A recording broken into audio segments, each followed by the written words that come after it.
Secretaría de Educación Pública les da la más cordial bienvenida al evento Apoyo a Ciencia Básica CEP-CONACYT.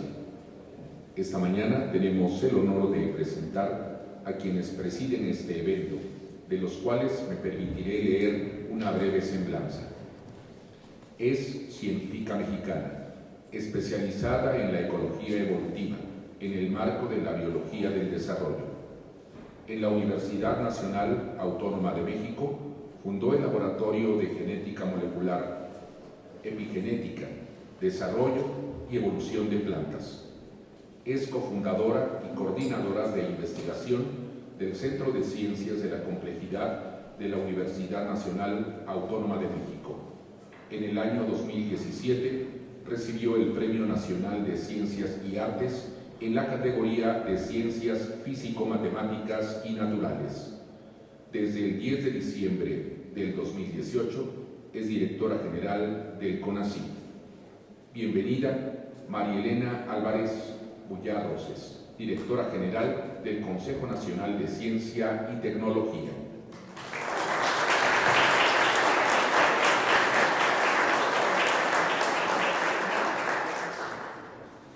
Es licenciado en Economía, egresado de la Universidad Nacional Autónoma de México y cuenta con estudios en Derecho. Estudió una maestría en Economía Política por la Universidad de Cambridge, Inglaterra, y un diplomado sobre Desarrollo Regional en Tokio, Japón. Doctor honoris causa de la Universidad de Ciencias y Artes de Chiapas. Autor de importantes obras sobre educación, globalización y administración pública. Bienvenido, Esteban Moctezuma Barragán, secretario de Educación Pública.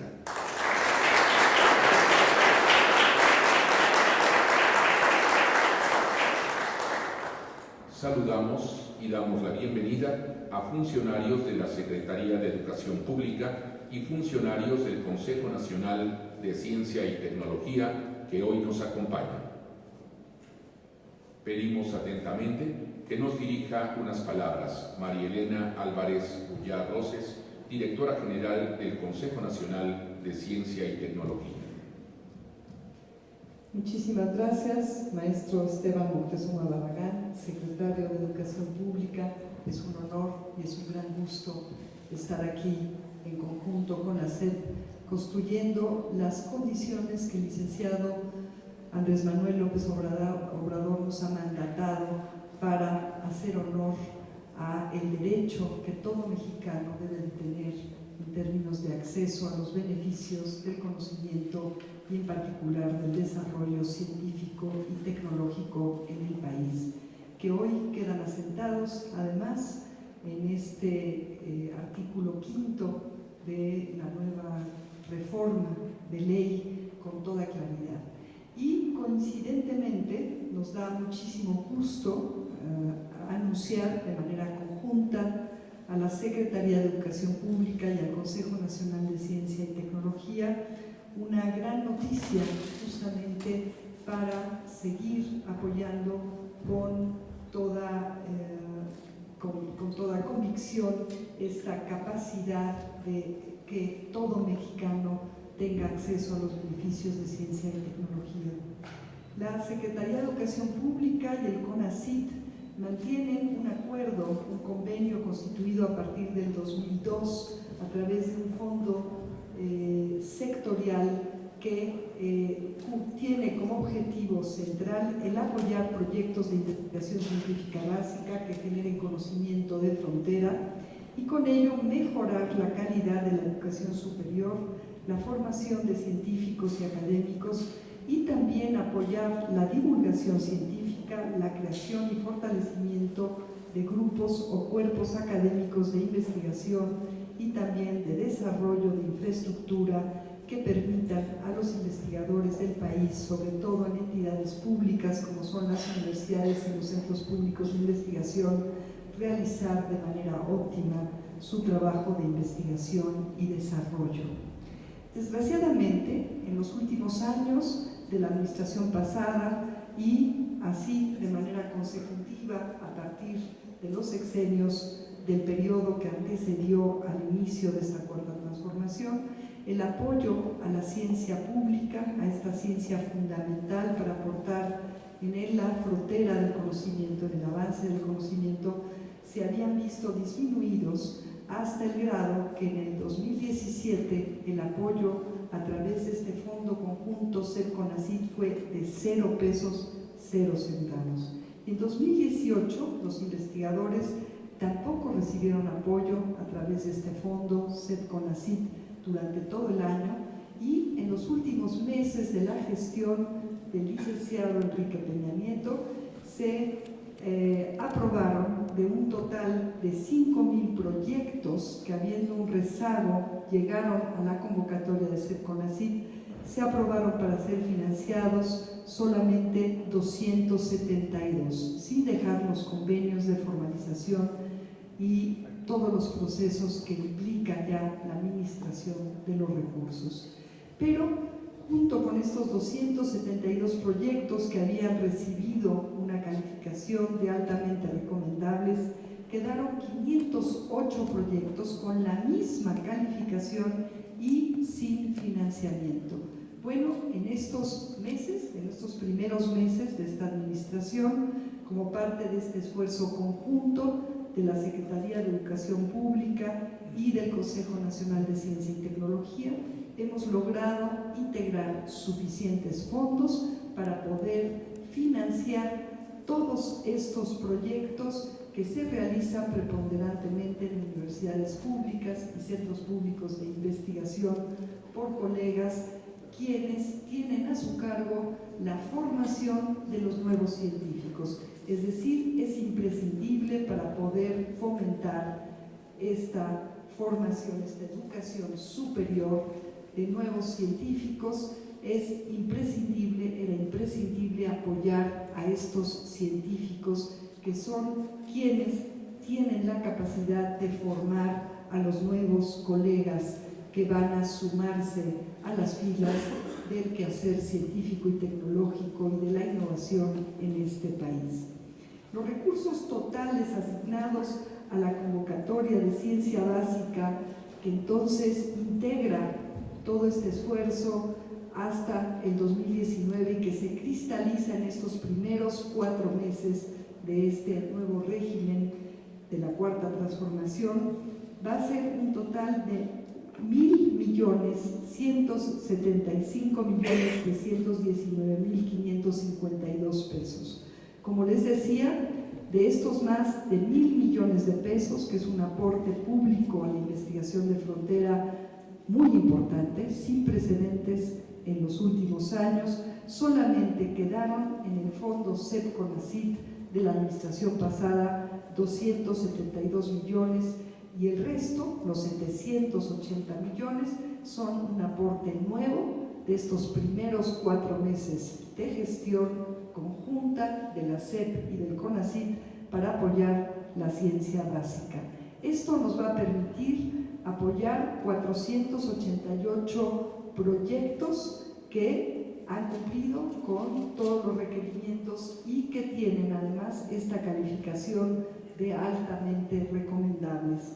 Estos proyectos implican aportaciones potenciales con un sustento muy sólido, con carreras y trayectorias también muy sólidas que tendrían que haberse apoyado ya desde hace varios años en áreas tan diferentes como la medicina y las ciencias de la salud, con 112 proyectos, físico-matemáticas con 167, ciencias de la ingeniería con 114, biología con 102 proyectos, biotecnología y ciencias agropecuarias con 89 proyectos, química con 66 proyectos, humanidades y ciencias de la conducta con 57 proyectos, ciencias sociales y económicas con 32 proyectos, ciencias de la tierra con 25 proyectos e investigaciones multidisciplinarias con 16 proyectos.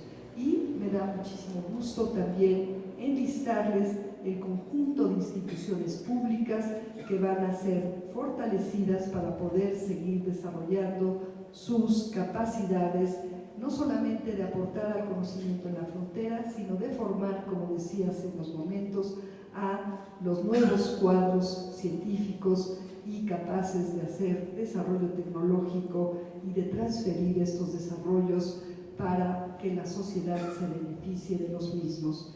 Tenemos que las universidades públicas estatales van a recibir apoyo, 36 de ellas, y esto nos da mucho gusto, puesto que en estas universidades estatales públicas se realiza un trabajo muy importante. La UNAM, que es sin duda una de las universidades públicas más grandes, no solamente de México, sino de Latinoamérica y muy importante en muchos ámbitos a nivel mundial, recibirá apoyo para 23 proyectos, centros públicos coordinados por el CONACYT, 16 proyectos, Cinvestav, 8 proyectos, instituciones del sector salud, como los Institutos Nacionales de Salud, 5 proyectos, el Instituto Politécnico Nacional, 4 proyectos, otras instituciones públicas, 4 proyectos. Se apoyarán 2 proyectos relevantes para el país llevados a cabo por universidades privadas y 2 por institutos tecnológicos. Creo que estamos en un día de fiesta para la educación superior y para el desarrollo científico y tecnológico del país. Y quisiera compartirles también que estos apoyos no van a ser los únicos que reciba el quehacer científico y tecnológico en este año 2019, la comunidad científica y tecnológica del país. Son un primer resultado de una meta puesta sobre la mesa para nosotros por el presidente de la República de apoyar el quehacer científico y tecnológico del país. Y para terminar, quisiera compartirles y hacer un llamado a los colegas que hoy van a recibir esta buena noticia, que también tenemos que ahora comprometernos, y el Consejo lo está ya haciendo a través de un Plan Nacional de Apropiación Social de la Ciencia, con la sociedad y con los niños de este país y los jóvenes a todos los niveles de educación, y con el liderazgo del secretario de Educación Pública se planteará un proyecto nacional para coadyuvar desde el Consejo Nacional de Ciencia y Tecnología a este gran programa de la nueva escuela mexicana, para que los colegas, no solamente los que hoy están recibiendo este apoyo, sino todos los colegas activos en las instituciones públicas de investigación y de educación superior, contribuyan a fomentar vocaciones tempranas a la ciencia, fomentar en la ciudadanía en general un conocimiento riguroso, un análisis, un pensamiento crítico y un conocimiento científico y tecnológico que nos permita, como dice la Constitución de hoy en adelante, deben tener derecho todos los ciudadanos a tener beneficios de este conocimiento, y por ello el Consejo Nacional de Ciencia y Tecnología va a articular estos esfuerzos de apoyo a la investigación fundamental, la investigación de frontera, con este Plan Nacional de Apropiación de la Ciencia y con un programa nacional estratégico articulado, obviamente, con el liderazgo de la Secretaría de Educación Pública, de Educación, fomentando que los colegas investigadores coadyuven a generar estas vocaciones tempranas por el quehacer científico. Muchísimas gracias.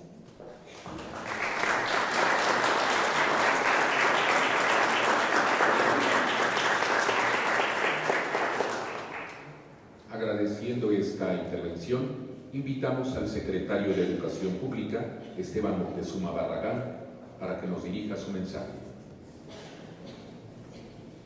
Muy buenos días a todas, muy buenos días a todos.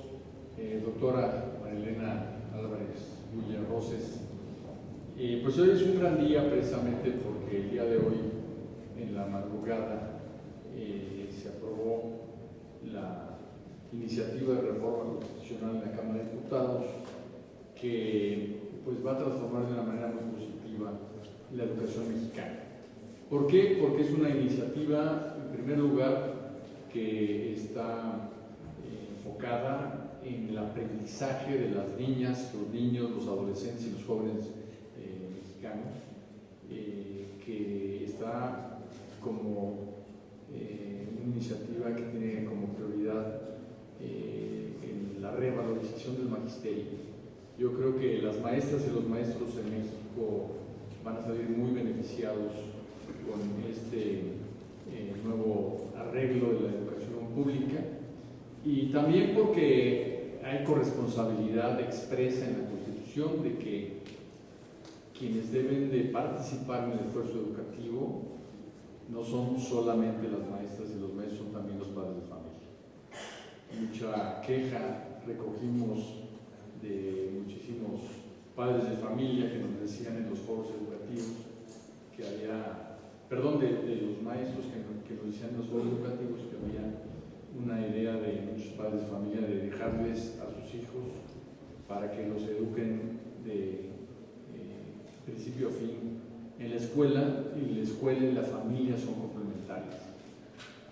Un gran esfuerzo que tenemos que hacer en la educación pública es fomentar precisamente la participación de la familia en la educación, de los padres y madres tutores responsables de niñas y niños, porque de esa manera tendríamos una educación completa y no parcial.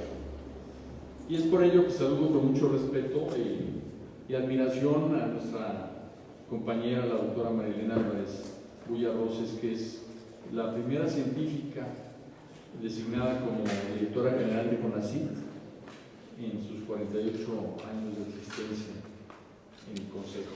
Y también saludo a la doctora Luz María Calvo, directora de Ciencia Básica de CONACYT y responsable de lo que hoy estamos aquí firmando. En el gobierno del presidente Andrés Manuel López Obrador nos hemos fijado como meta construir una nueva escuela mexicana.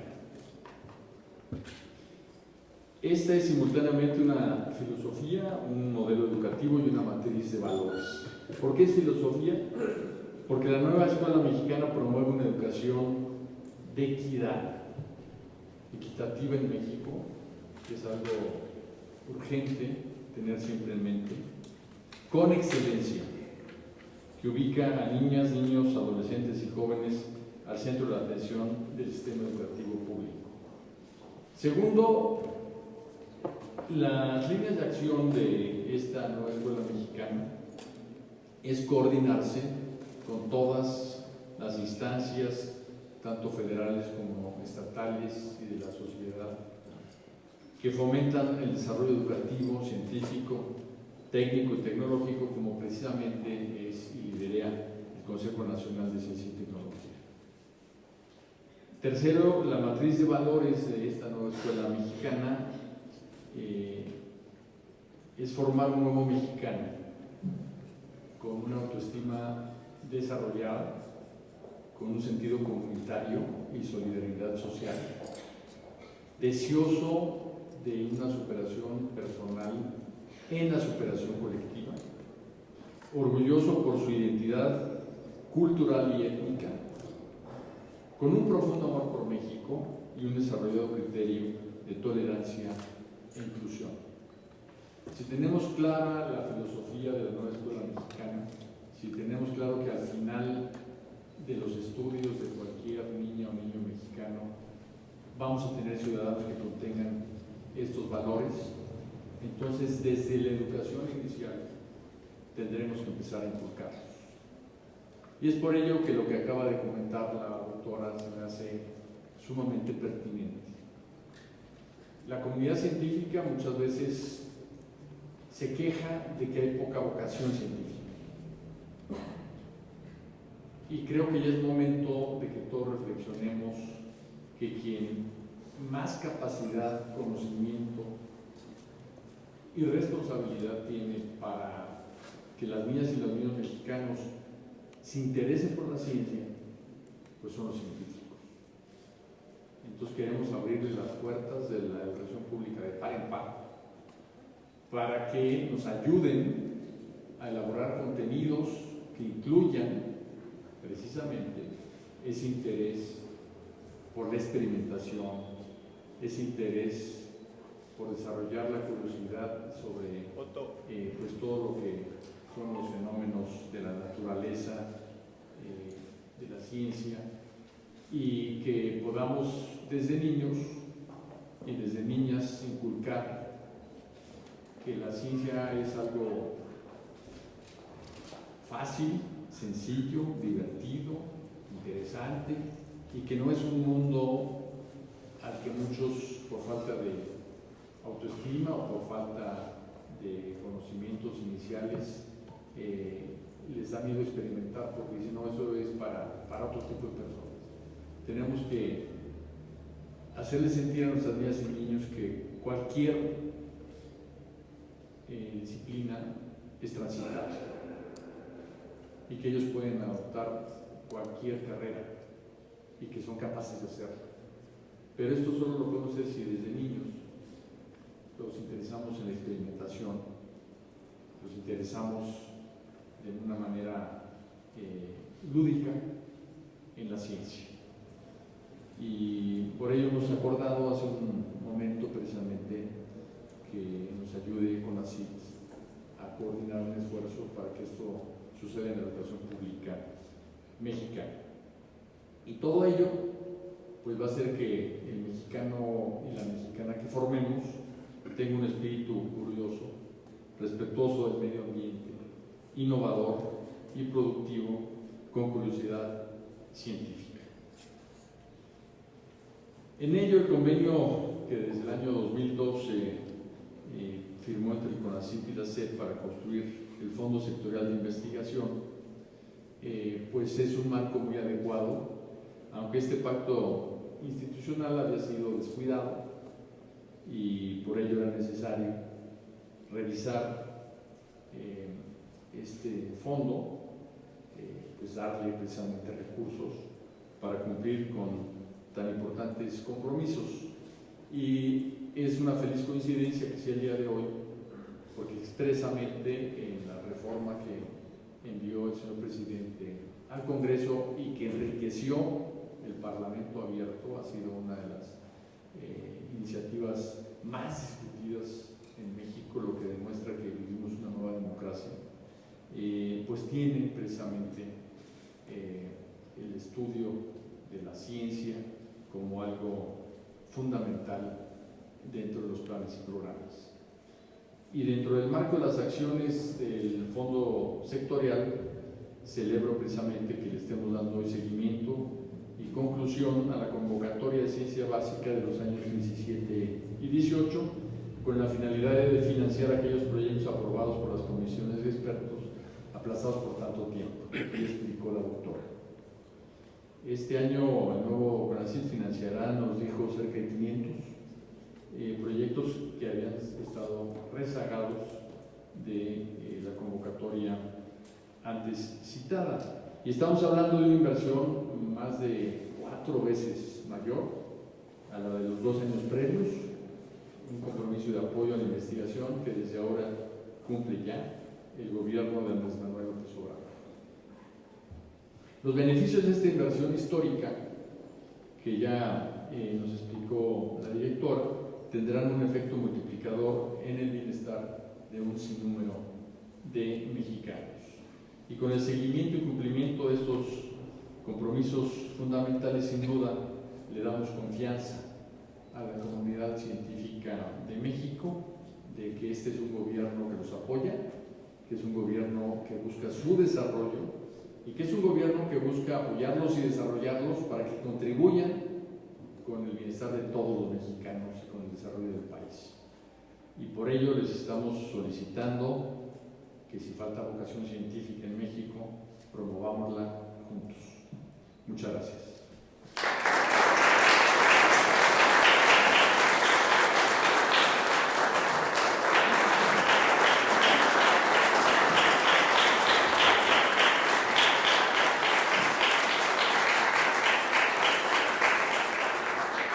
A continuación, abriremos una sesión de preguntas y respuestas para los medios de comunicación. Por acá estamos atrás.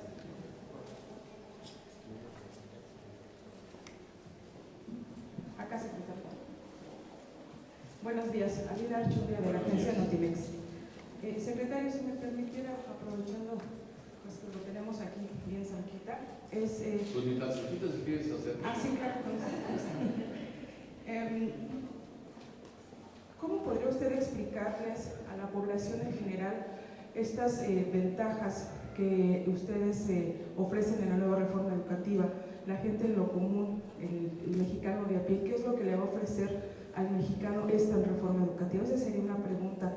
La otra, ¿qué pasó con el diálogo con la CENTE? Porque anunciaron ya que continuarán con los paros, con las movilizaciones, y entonces, ¿dónde estuvo ahí? ¿Sigue el desacuerdo? Entonces hablan incluso ellos de que les dieron al vaso en el Congreso por esta aprobación de la reforma. Y quisiera saber también el costo de la implementación de esta nueva reforma educativa, por favor, secretario. Y una segunda pregunta sería, perdón, rapidito, es de interés general, sobre el asunto de la UAM. Creo que de la UAM se está agravando el problema, si bien ustedes como explicado que es una universidad autónoma, sin embargo también ya mucho se está hablando sobre la injerencia de intereses políticos en este movimiento, y que incluso podría anteceder a otros movimientos sindicales en otras universidades. Y creo que, bueno, aquí sí ya sería importante la injerencia de ustedes como la autoridad rectora en materia educativa en este asunto. Por favor, gracias. Gracias. Bueno, yo creo que la reforma educativa ofrece muchísimo a la sociedad mexicana. En primer lugar, es una reforma que ve a la sociedad mexicana como lo que es, una sociedad con enormes diferencias, con una complejidad muy grande, con una configuración multicultural, en donde hay grupos pluriétnicos, en donde hay muchísimas lenguas autónomas, en donde tenemos un país muy diferenciado en muchos aspectos. Entonces, la propia iniciativa de reforma, ¿no? Al reconocer esto, permite que haya una contribución local y una contribución regional a los contenidos de la educación. Vamos a ser todos mexicanos y vamos a tener contenidos comunes, sin duda, pero también va a haber contenidos regionales y locales para que todo el mundo se sienta identificado, se sienta orgulloso y pueda expresar toda la riqueza de sus saberes y de su cultura. Esto es algo muy importante para México, porque es una consideración que logra la equidad que estamos buscando. Los dos pilares de esta iniciativa son la equidad y la excelencia. Ahora, por otra parte, si ustedes ven cómo se llegó a la aprobación, pues fue precisamente con el ejercicio democrático más amplio que se haya podido vivir para construir una iniciativa en materia educativa, y que contrasta con la imposición de la reforma educativa anterior. Podríamos llamar que se construyó el acuerdo educativo. Este acuerdo educativo siempre se puede enriquecer y siempre estaremos abiertos a hacerlo con todos aquellos interesados en la educación, dentro del sistema educativo o fuera de este. Y esto incluye obviamente a su segunda pregunta sobre la CENTE. Tenemos con ellos un diálogo abierto y permanente. Queremos construir junto con ellos, junto con el CENTE, con los padres de familia, con los científicos y los tecnólogos mexicanos. Queremos construir con las niñas y los niños que también tienen una voz. Queremos construir con los expertos en educación, la sociedad civil organizada, cómo se construyó esto. Esta iniciativa nació desde los foros de educación que se dieron por un acuerdo educativo desde el año pasado, en donde se expresaron decenas de miles de personas. Entonces, me atrevo a decir que el origen de esta iniciativa es democrático, y que la participación de todos los actores, incluyendo a la gente, siempre estará abierta. El costo de la reforma es algo que tras año de una manera ascendente. La educación pública en México la recibimos con muchísimos problemas. La infraestructura escolar es realmente mala, tiene muchas carencias, niñas y niños sin baños, sin agua potable, y mientras más pobre es la comunidad, más pobre es la educación y más pobre es la infraestructura. Y esto lo queremos revertir. De hecho, ya empezamos a inaugurar los primeros centros integradores, en donde estamos juntando varias escuelas multigrado en una sola infraestructura que contenga mucho más para ofrecer en términos de instalaciones, de baños, de agua potable, de comedor, de cocina, de canchas deportivas, etc. De manera que es algo que va a requerir que año con año el presupuesto educativo crezca. Heredamos un problema en todo lo que es la educación superior muy serio. Hay cerca de 10 universidades pues que se acaban sus recursos antes de que acabe el año, todos los años, y en vez de mejorar cada año ha venido empeorando esa situación, de manera que los déficits son cada vez mayores. Hay un grupo que ya presentó una propuesta al señor presidente para ir disminuyendo esta brecha de manera clara, año con año, y para que las propias universidades tengan una situación financiera mejor. En el caso específico del tema de la UAM, como usted lo dijo, es una universidad autónoma y por lo mismo la Secretaría de Educación Pública no interviene en las autonomías, sino que las respeta de todas las instituciones de educación superior. Hola, buenos días. Anabel Clemente del Financiero. Dos preguntas, una para la doctora. De estos proyectos que se van a financiar, ¿cuándo va a empezar a otorgarse este dinero y cuándo vamos a conocer qué proyectos son los que se van a financiar?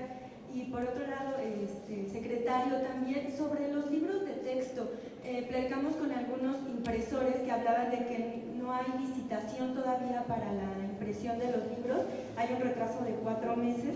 ¿Cuál es la postura de la Secretaría? ¿Está garantizada la distribución y producción de los 220 millones de libros de texto de educación básica para el próximo ciclo? Gracias. Muchas gracias, y aprovecho tu pregunta para aclarar una cuestión, pero respondo directamente. Ya se publicaron, justamente están ya hace algunos minutos disponibles públicamente la lista de los cerca de 500 proyectos nuevos, altamente recomendables, calificados así por las comisiones dictaminadoras. Ya están disponibles en la página del Consejo Nacional de Ciencia y Tecnología para que los investigadores ahí corroboren que ya ha sido aprobado para financiamiento su proyecto. Estos proyectos se formalizarán, que es el paso previo a la administración. Ya está ese proceso en camino y a partir del día 2 de mayo, porque el primero es festivo, se estarán enviando los convenios a las instituciones en las cuales están los colegas cuyos proyectos van a ser financiados. Y ahí, aprovechando tu pregunta, quisiera corregir porque hablé de número de proyectos por institución.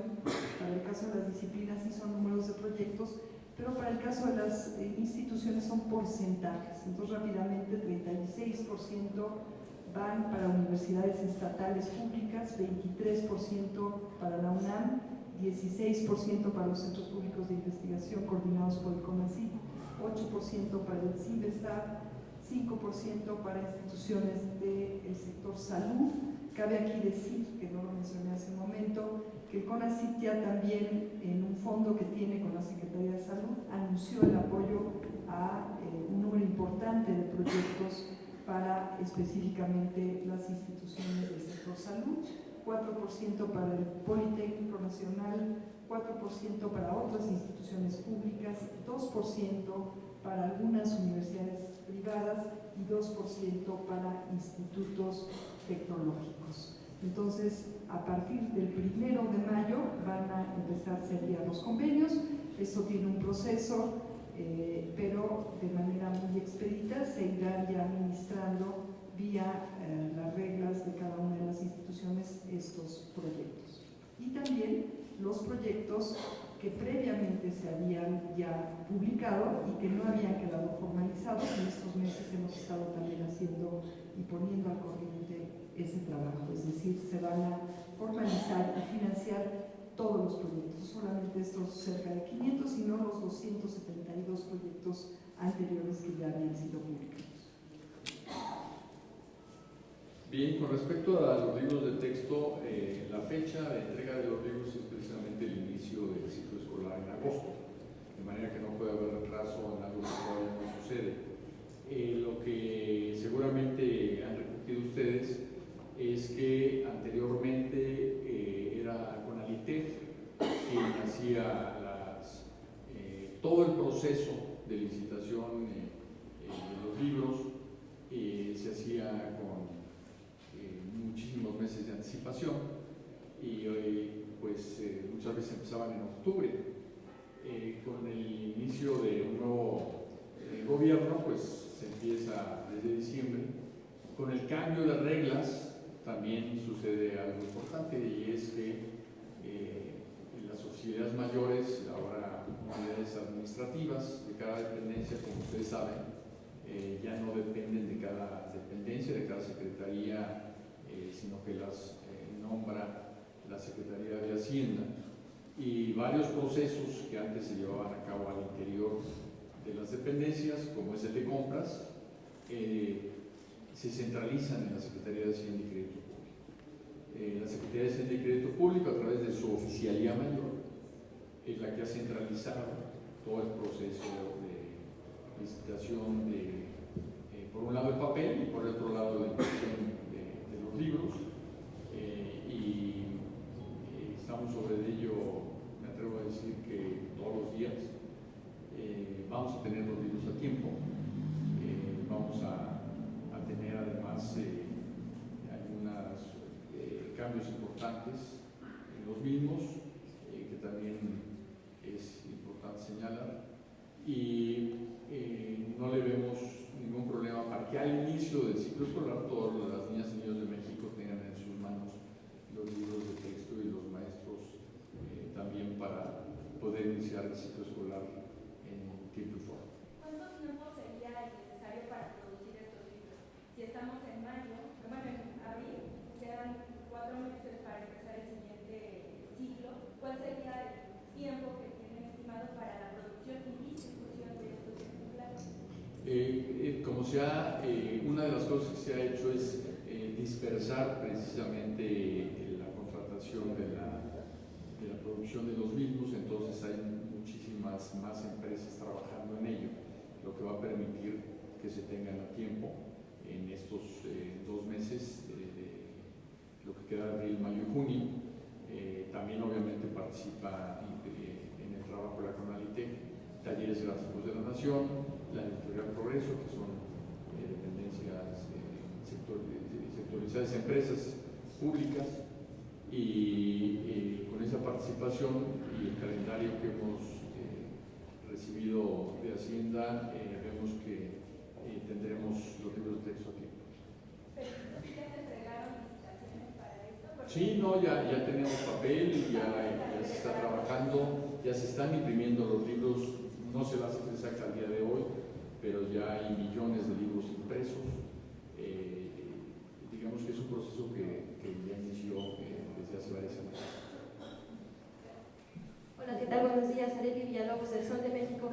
Para preguntarle, secretario, ¿qué le responde la Secretaría de Educación Pública a los legisladores ayer que votaron en contra de la reforma y que señalaban que regresar los derechos laborales al artículo 123 podría generar un precedente legal para que el sindicato vuelva a pelear por el 50% de las plazas, es decir, participe de nueva cuenta en el proceso de admisión? Esa sería una pregunta. Y la segunda, Si nos puede explicar cuál es la idea que tiene la Secretaría de Educación detrás de esta nueva figura que se crea con la reforma educativa respecto a los consejos, a los comités de evaluación dentro de los consejos técnicos escolares. Y la última, ¿de qué manera, si esta reforma va a garantizar que todos los alumnos tengan clases, y esto con respecto a que si hay nuevas manifestaciones de parte de la Coordinadora Nacional de Trabajadores en la Educación, pues ya se verían afectados? Gracias. Y muy bien, bueno, uno de los temas más discutidos, más álgidos, más complejos de la iniciativa de reforma constitucional, que no es la reforma educativa, es un acuerdo educativo porque se construyó de manera participativa y democrática, es precisamente el de las plazas. Y desafortunadamente, porque participaron muy activamente todas las fuerzas políticas, todas las organizaciones sociales que lo quisieron, todas las maestras y los maestros que en nuestra plataforma para construir el acuerdo educativo nos presentaron 64,000 ponencias. Desafortunadamente, pues participaron en la construcción todos, y algunos a la hora de votar pues prefirieron, le dieron más peso a la política que a la educación. ¿Por qué lo digo?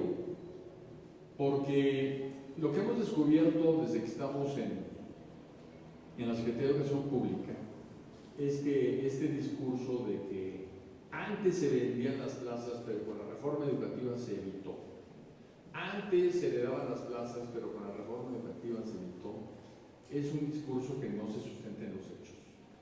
Desafortunadamente, o sea, yo como mexicano estaría feliz que hubiera sido exitoso el proceso de evitarlo. Desafortunadamente hay una enorme corrupción en la Secretaría de Educación Pública, en sus niveles que tienen relación con las decisiones administrativas básicas de las escuelas, y en muchos casos también entre los sindicatos que participan, porque lo que llega a comentarse son los sindicatos más grandes, pero en educación hay cerca de 80 sindicatos en todo el país. Si ustedes hablan con maestras y maestros de México, se van a encontrar con que más que menos les van a decir que para hacer un trámite administrativo, para cambiarse de una escuela a otra, para lograr una promoción, para que les pagaran algo que les deben, han tenido un problema de extorsión, de corrupción o de pedirle favores de todo tipo.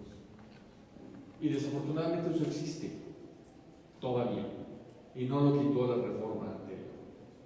Por ello, el presidente de la República, cuya oferta política moral del pueblo de México es la lucha contra la corrupción, ha reiterado de manera muy clara que el manejo de las plazas es de la Secretaría de Educación Pública, y nos ha pedido un esquema transparente.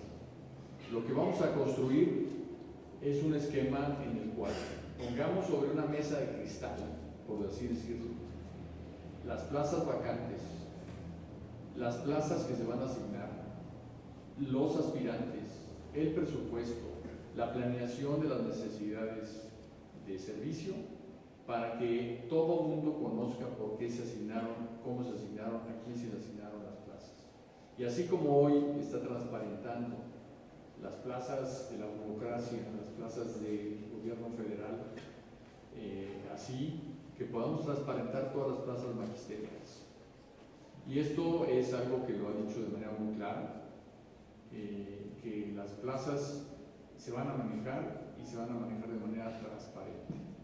Entonces, esa crítica, en primer lugar, no tiene sustento en cuanto a que es un problema ya superado por la reforma educativa anterior y que ahorita volvería. No es que ahí vaya a volver, es que desafortunadamente existe. Y por otra parte, pues tenemos ese nuevo mecanismo que va a permitir la transparencia en su asignación. Y la demanda de estar en el 123B es algo que fuera de este mecanismo que les comento, pues les corresponde a los trabajadores al servicio del Estado. Así que existía. Si ustedes revisan la jurisprudencia de la Suprema Corte de Justicia, pues ahí está clarísimo que así es y así les corresponde. En cuanto a los comités de evaluación, pues así como hay consejos técnicos escolares, también queremos que haya evaluación escolar dentro de los comités técnicos para que pues vean entre pares cómo va la escuela, cómo van los niños, cómo van los docentes. Y por otra parte, una cosa muy importante es que expresamente la iniciativa dice que que nunca, o sea, está prohibido ligar evaluación con permanencia. Esa evaluación punitiva queda totalmente proscrita. Se va a cambiar el foco de la evaluación a la capacitación. Queremos maestras y maestros mejor formados y para ello les vamos a abrir un nuevo derecho, que es el derecho a la formación, a la capacitación y a la actualización. Todo el mundo habla de los éxitos de otros países en materia educativa, por ejemplo de Portugal. La fórmula de Portugal, curiosamente, fue invertir en capacitación, no en evaluación. En México, los estados que más han crecido en materia educativa, como son Puebla y Sonora, le apostaron más a la capacitación que a la evaluación. Entonces, estamos seguros que vamos por el camino correcto porque queremos mejores maestros. Pero la buena noticia además es que quien quiere ser mejor son nuestras maestras y nuestros maestros. Es muy claro cuando uno ve las cifras en educación de posgrado, como la mayoría, más del 50%, son maestras y maestros en México. Del millón de posgrados que hay en México, un poquito menos, más de la mitad son maestros y maestros, porque es gente que le gusta estudiar, superarse, trabajar. Y una buena noticia además es que en una reciente encuesta sobre el magisterio, la sociedad mexicana hoy empieza a colocar a los maestros en un nivel de aprecio muy superior a lo que los tenía hace tan solo un año, con el simple cambio de discurso, de la denostación al reconocimiento de que son agentes de cambio y que son parte fundamental de nuestro desarrollo educativo. Muy bien, siguiente. Gracias, buenos días. Laura Toribio, del periódico Excelsior. Quisiera preguntar, usted dice, secretario, que hay acuerdo y diálogo con la CENTE. Preguntar entonces por qué la CENTE está diciendo que la resistencia es seguir este sexenio y que ante la imposición habrá revolución porque los traicionaron aprovechando el periodo vacacional. ¿Qué dice al respecto? ¿Sí los traicionaron después de 8 meses de negociación y los madrugaron como ellos señalan? Y si no, ¿para cuándo está programada su próxima reunión? Eso por un lado. ¿Y saben entonces hicieron compromisos o qué compromisos hicieron con la CENTE para el trabajo de las leyes secundarias? En el tema de la reinstalación sabemos que lleva un proceso. ¿Cuándo podremos estar viendo a los primeros maestros reinstalados? ¿En qué mes? O si podría ser hasta el próximo año. Y solo para tenerlo muy claro, ¿cuáles son los efectos de la aprobación de la reforma en el periodo corto y en el periodo largo? ¿Seguirá habiendo o no evaluaciones? Gracias. Bien, la actividad política de la Coordinadora Nacional de Trabajadores de la Educación creo que la deben de definir ellos, entonces sí les pediría que les preguntaran a ellos. En cuanto a nuestra relación con ellos, pues nosotros estuvimos trabajando y seguiremos trabajando con ellos porque son parte integral del sistema educativo mexicano. Muchas secciones del CENTE, que eso se olvida a veces, la CENTE pertenece al CENTE, están dirigidas por maestros que provienen de las filas de la CENTE, y nosotros tenemos una relación de trabajo, cada quien en su ámbito de competencia, con todos los responsables sindicales educativos. La enorme diferencia es que para construir los programas educativos, nosotros queremos tener en la mesa a todos. Queremos escuchar a padres de familia, queremos escuchar a líderes sindicales, a maestras y maestros, que tampoco es lo mismo. Queremos escuchar a expertos en educación, a organizaciones civiles, y entonces estamos sentados en la mesa con ellos. Desafortunadamente ellos no tenían este acceso hace 4 meses, en noviembre del año pasado, y ahora sí tienen este acceso, y eso obviamente va a hacer que muchas cosas fluyan de una manera en que no fluya. Nosotros nos hemos encontrado con una enorme cantidad de problemas administrativos, tanto del gobierno federal como de los estados, con respecto al maestro. Por ejemplo, maestros promovidos que no recibieron su promoción, maestros que, bueno, ¿por qué tuvimos problemas en Michoacán en diciembre? Porque no les pagaban. No era un tema de demandas adicionales, no les pagaban el salario. Entonces, todo eso poco a poco lo estamos encauzando, hablando, resolviendo. Y, por ejemplo, nosotros vamos a tener una reunión mañana con una sección de la coordinadora para ver los temas administrativos que tiene nuestro estado. Y seguiremos trabajando. Ahora, esto es en el terreno educativo. En el terreno político, ustedes saben que ellos tienen un mensaje pues que ellos deberían de decir. En cuanto a la reincorporación, no podemos reincorporar maestros todavía en la actual legislación, porque la ley de servicio profesional docente no nos lo permite, y tenemos que cumplir la ley vigente siempre. Lo que hemos hecho es reinstalar maestros. La cifra que nos han acercado entre todas las secciones de todos los estados no llega a los 1000 maestros que fueron despedidos, fundamentalmente por no presentarse a las evaluaciones. Nosotros necesitamos un expediente. Los expedientes que nos han dado, todos están en curso, y hay una cantidad muy importante, no sé, alrededor de, no les quiero dar la cifra, pero varios cientos que ya están reinstalados, y lo que buscamos es que una vez que cambie la ley de servicio profesional docente, esta se va a aprobar y tengamos la nueva, pues entonces ya podamos reinstalarlos en su plaza con todos sus derechos, pero ese proceso creo que va muy bien, y que es una de las cosas que estamos haciendo de manera más expedita.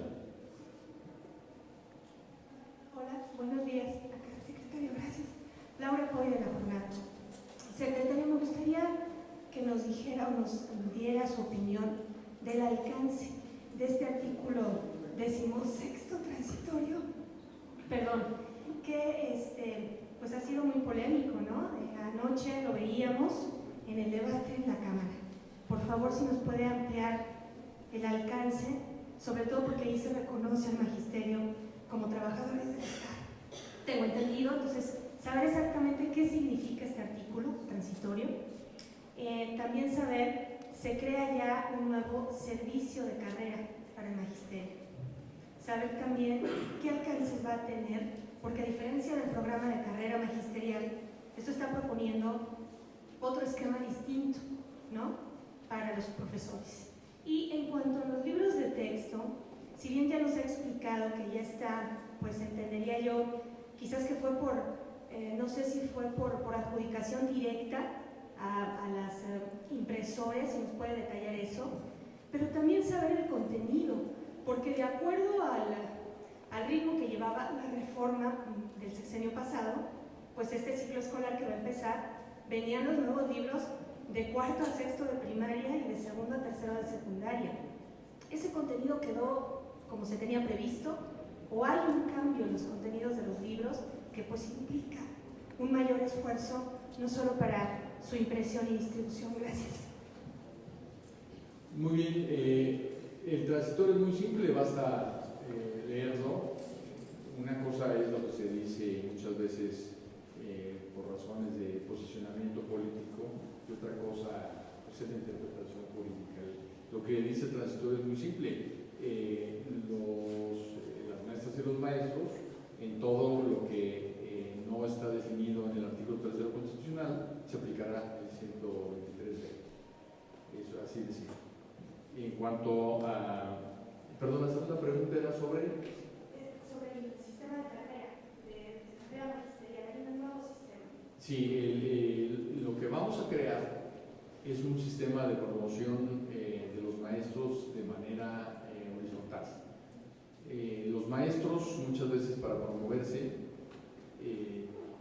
tienen que pasar de maestro frente a grupo a director, a supervisor y dejar el grupo.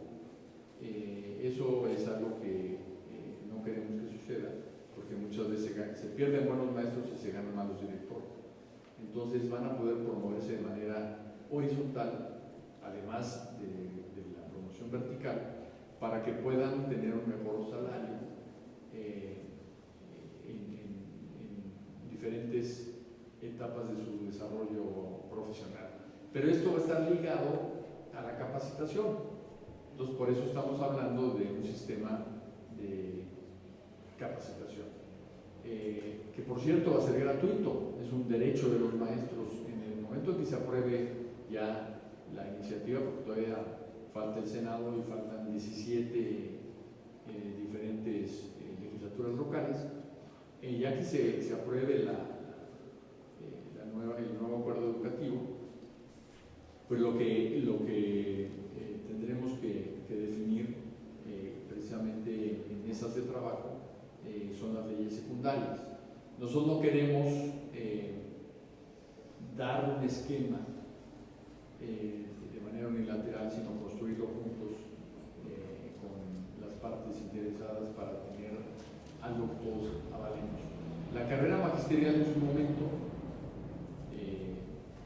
tengo entendido que ocupó 800 horas de negociación y fue un extraordinario instrumento que durante muchos años funcionó muy bien. Después se empezó a pervertir, después empezó a tener problemas y cambió. Pero si ustedes recuerdan, la carrera magisterial, incluso en sus orígenes, examinaba a los maestros y no había ninguna protesta. Lo hacían de manera voluntaria. ¿Por qué? Porque había sido algo negociado, algo que había surgido del diálogo, de la reflexión. Y es lo que queremos, que las maestras y los maestros mexicanos pues tengan la oportunidad de expresar de qué manera construimos mejor su desarrollo profesional. Y en cuanto a los libros de texto, no vamos a continuar con los contenidos anteriores, porque pues tienen una serie de cuestiones que no van con la filosofía que acabamos de describir, de cuáles son los valores que debe tener un mexicano, cuál es el sentido de solidaridad social, de responsabilidad que tiene una persona, y es algo que pues tendrá que irse plasmando en todo, en modelo, planes, programas, libros de texto, etc. ¿Pero fue asignación directa, secretario? ¿La impresión de los libros fue asignación directa? No. ¿Fue licitación? Fue una licitación que se hizo en la Secretaría de Hacienda y Crédito Público, y hasta donde yo tengo entendido llegaron las empresas con sus ofertas. No me crean, no es una declaración, pero tengo entendido que incluso fue una subasta inversa, en donde pues se empezó a buscar el precio más bajo, se consiguió un precio mucho más bajo. Estamos hablando de miles de toneladas de papel y el precio que quedó es un precio incluso, me atrevo a decir, abajo del mercado, por lo que el ejercicio pues, creo que fue muy bueno en términos económicos para el gobierno federal,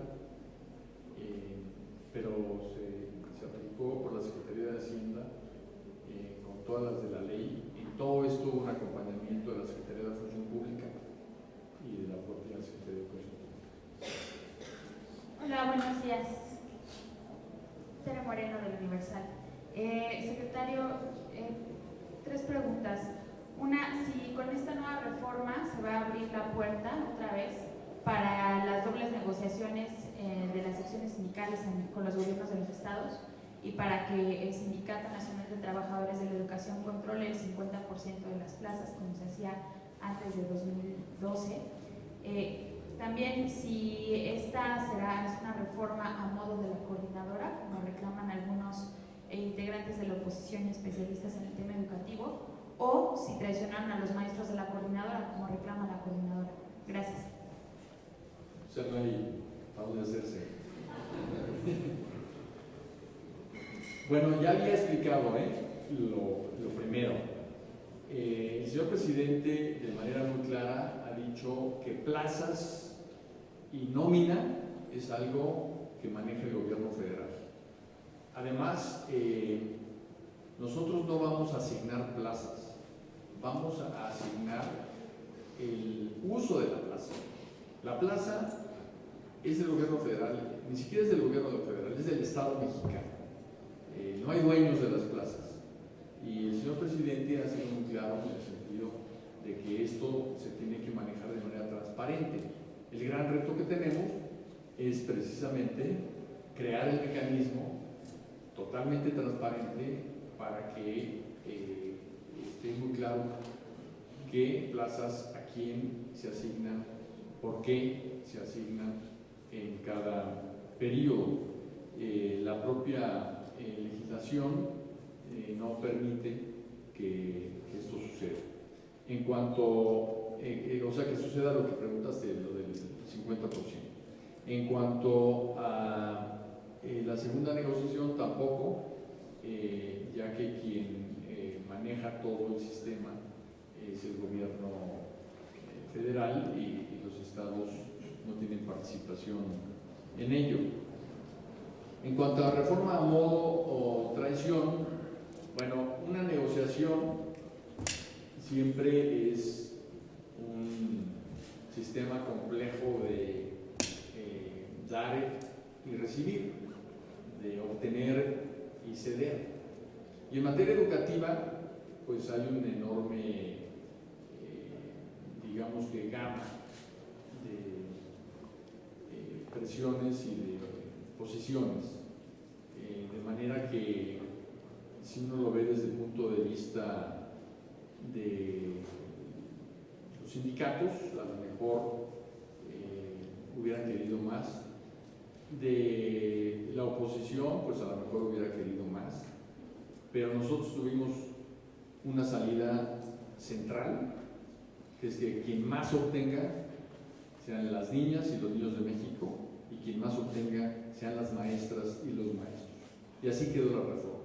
Es una reforma para nuestros niños, porque está centrada en su aprendizaje, y es una reforma para los maestros, porque por una parte se garantizan todos los derechos laborales y por otra parte nacen nuevos derechos, como el derecho a la capacitación. Entonces podríamos decir que los ganadores de la reforma son las niñas y los niños de México y las maestras y los maestros de México. Si cualquier otra parte involucrada siente que pudo haber obtenido más o pudo haber dado menos, pues creo que lo que amerita saber es que quien más recibió es quien más debe de recibir a nuestras niñas, niños, maestras y maestros. ¿No hay temor, por ejemplo, de que la coordinadora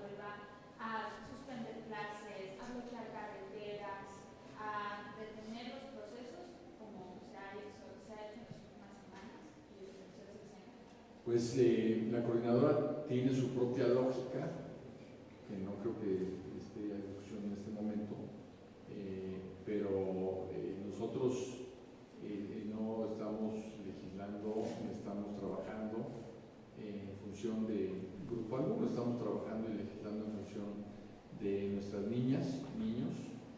Hemos incluido adolescentes porque es una edad distinta a la de niñas y niños y jóvenes, de manera que estamos trabajando con nuestras niñas, niños, adolescentes y jóvenes. Y al mismo tiempo estamos en un esfuerzo enorme de revalorar al magisterio y evitar esta campaña que hubo de desprestigio y de intimidación a nuestros maestras y maestros, en donde pues se tomaba algún ejemplo de algunos maestros que estaban haciendo algo indebido y se decían, miren, estos son los maestros mexicanos. Las maestras y los maestros mexicanos se ven poco porque están metidos en su salón de clases, están frente al grupo y están cumpliendo su responsabilidad. Y por eso no hacen mucho ruido, pero se hacen mucho esfuerzo y lo hacen muy bien. Última pregunta, secretaria. Sí, ¿qué tal?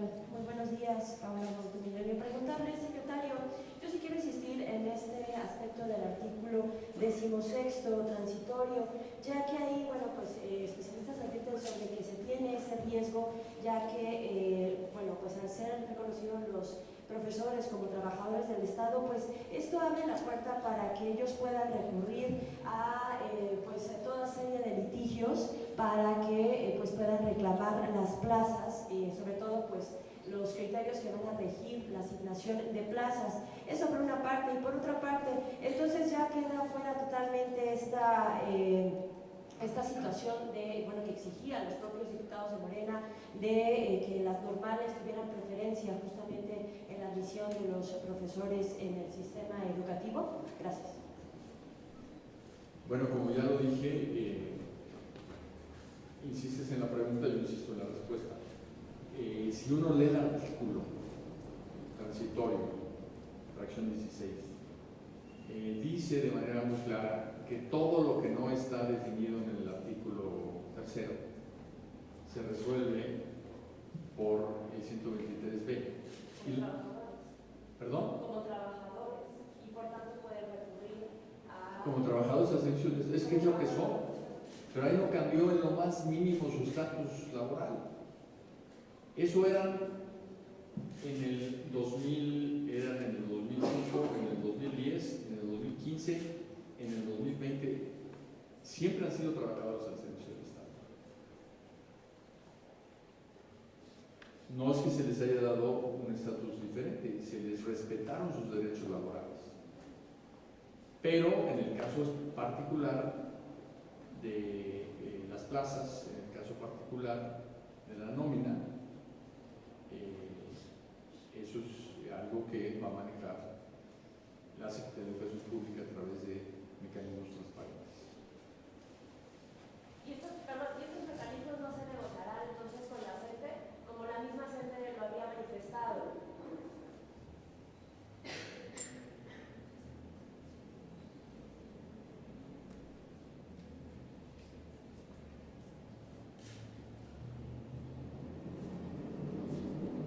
Lo que dice exactamente el artículo 16 es: con la entrada en vigor de la presente disposición, los derechos laborales de los trabajadores al servicio de la educación se regirán por el artículo 123 constitucional apartado, cosa que ya era, o sea, se está diciendo algo que no es nuevo, ya existía.